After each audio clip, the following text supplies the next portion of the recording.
বন্দুক সহিংসতার পরিকল্পনা সাজাতে এআইকে বেছে নিচ্ছে অপরাধীরা।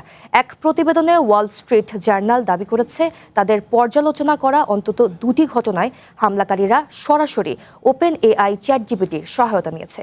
এরই মধ্যে এই অভিযোগে কানাডায় ওপেন এআই এর বিরুদ্ধে মামলা করেছে বন্দুক সহিংসতায় ভুক্তভোগী পরিবারগুলো।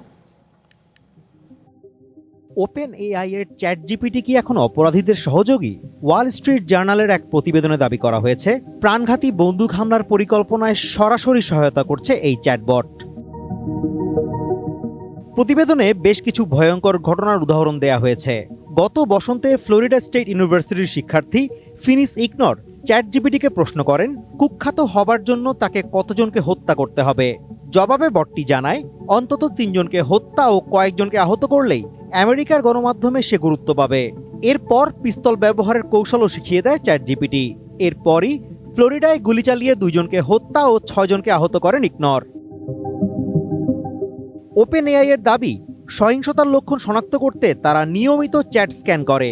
তবে প্রতিষ্ঠানের সাবেক কর্মীরাই বলছেন, বিপজ্জনক বার্তা শনাক্ত হওয়ার পরও আইন শৃঙ্খলা বাহিনীকে জানাতে গড়িমসি করে কর্তৃপক্ষ।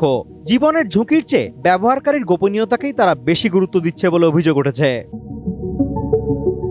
চলতি বছরের ফেব্রুয়ারিতে কানাডার ব্রিটিশ কলাম্বিয়ায় এক বন্দুক হামলায় 8 জন নিহত হন। ভুক্তভোগী পরিবারগুলো এখন ওপেন এআই এর বিরুদ্ধে মামলা করেছে। তাদের অভিযোগ, হামলাকারীর বার্তাগুলো বিপজ্জনক হওয়া সত্ত্বেও পুলিশকে সতর্ক করেনি কর্তৃপক্ষ। শুধু চ্যাট জিপিটি নয়, সেন্টার ফর কাউন্টারিং ডিজিটাল হেইটের গবেষণায় দেখা গেছে 10টি জনপ্রিয় চ্যাটবটের মধ্যে 8টি অস্ত্র ও হামলার পরিকল্পনা সাজাতে সহায়তা করে। এই দৌড়ে সবচেয়ে ভয়াবহ অবস্থানে রয়েছে চায়নার এআই ডিপসিক।